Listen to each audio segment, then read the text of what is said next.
Welcome to দিশের exam guide.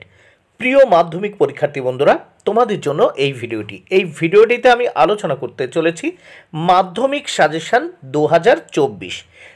এই সাজেশনে ভূগোল বিষয়ের 5 মার্কের মাত্র 5টি প্রশ্ন নিয়ে এই সাজেশনটি তৈরি করেছি। আর এই সাজেশনের এই 5টি প্রশ্ন পড়লে 4টি প্রশ্ন তোমরা কমন পাবে। অর্থাৎ ভূগোল পরীক্ষায় 4টি 5 মার্কের প্রশ্ন লিখতে হয়, আর সেই 4টি প্রশ্ন যদি এই 5টি প্রশ্ন পড়ে নাও এখান থেকেই কমন পেয়ে যাবে। আবারও বলছি যে মাত্র 5টি প্রশ্ন পড়লেই 4টি প্রশ্ন তোমরা কমন পেয়ে যাবে। অর্থাৎ যে কটি প্রশ্ন বড় প্রশ্নের যে কটি প্রশ্ন তোমাদের লিখতে হবে মাধ্যমিক পরীক্ষায়, সেই কটি প্রশ্নই কিন্তু এই 5টি প্রশ্নের থেকে কমন পেয়ে যাবে একেবারে 100%।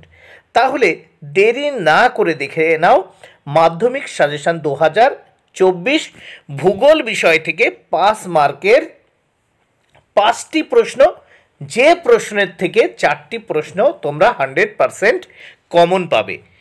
1 নম্বর প্রশ্ন দেখো, বায়ুমণ্ডলের ট্রপোস্ফিয়ার ও স্ট্র্যাটোস্ফিয়ার স্তর সম্পর্কে সংক্ষেপে আলোচনা করো।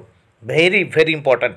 এইখানে এই 5টি প্রশ্ন দিয়েছি, এই 5টি প্রশ্নই তোমরা পড়বে।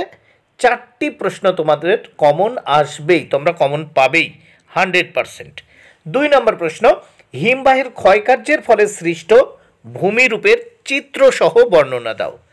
3 নম্বর প্রশ্ন, পশ্চিম ভারতে কার্পাস বয়ন শিল্পের কেন্দ্রী ভবনের কারণ কি? 4 নম্বর প্রশ্ন, ভারতের গম ও ইক্ষু চাষের অনুকূল ভৌগোলিক পরিবেশ সম্পর্কে লেখো। 5 নম্বর প্রশ্ন, জোয়ার ভাটা সৃষ্টির কারণগুলি লেখো। তাহলে এই 5টি প্রশ্ন তোমরা পড়ে নাও, তোমাদের কোনো টেনশন নেই, এখান থেকেই তোমরা 4টি প্রশ্ন কমন পেয়ে যাবে।